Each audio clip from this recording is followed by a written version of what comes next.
ताना वो लखम बैठे आज तो सुनाता जोड़ी हो या के बैठा धानी हो सपना के हाल सुना तुला मोर सुनाता जोड़ी हो या के बैठा धानी हो सपना के हाल सुना तुला मोर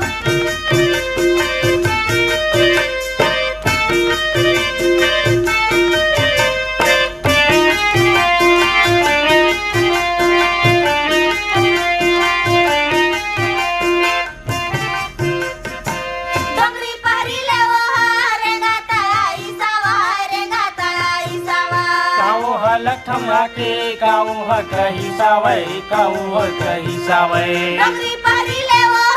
रेंगाता आई सावा रेंगाता आई सावा काऊ ह लखम के काऊ ह कही सावै काऊ ह कही सावै रेंगाता आई सावा रेंगाता आई सावा काऊ ह कही सावै काऊ ह कही सावै रेंगाता आई सावा रेंगाता आई सावा कैसन रही सावै काऊ ह धर रही तेकर बता दे सोर दो सुनाता जोड़ी हो या के बैठा धानी हो सपना के हाल सुना तुला मोर सुनाता जोड़ी हो या के बैठा धानी हो सपना के हाल सुना तुला मोर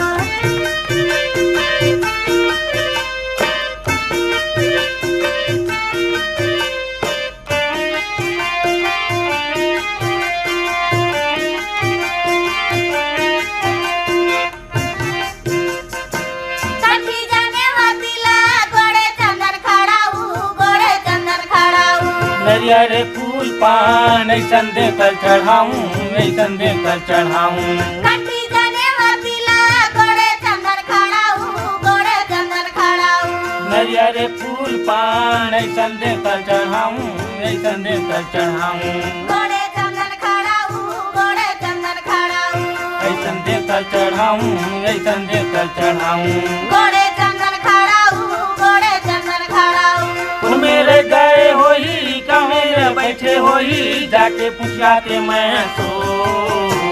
सुनाता जोड़ी हो या के बैठा धानी हो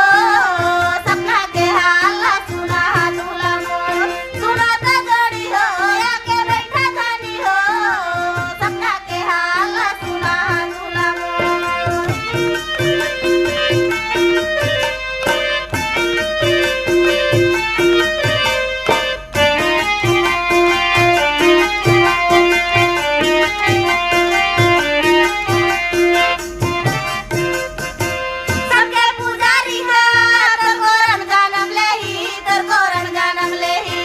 हमन भाग मानी ऐसन बेटा ला दीही ऐसन बेटा ला दीही सबके पुजारी है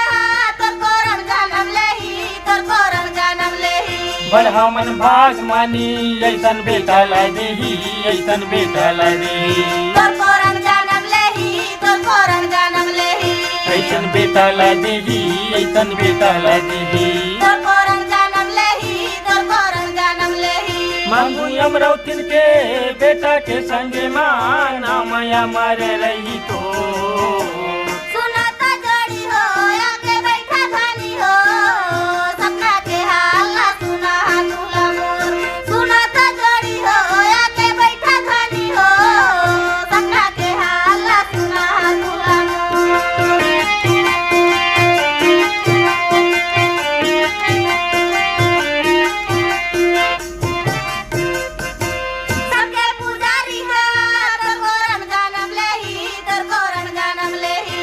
हमन भाग मानी ऐसन बेटा ला दीही ऐसन बेटा ला दीही सबके पुजारी है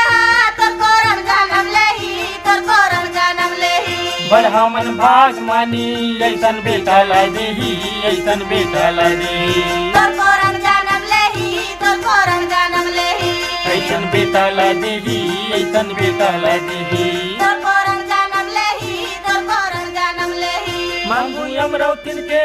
बेटा के संगे मां नाम अमर रही तो सुनाता जोड़ी हो या के बैठा धानी हो सपना के हाल सुना तुला मोर सुनाता जोड़ी हो या के बैठा धानी हो सपना के हाल सुना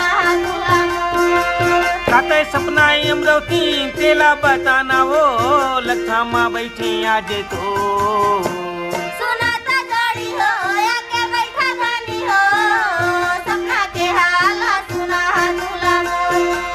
सपना के हाल सुना दूल्हा मोर सपना के हाल सुना दूल्हा मोर सपना के हाल सुना दूल्हा मोर सपना के हाल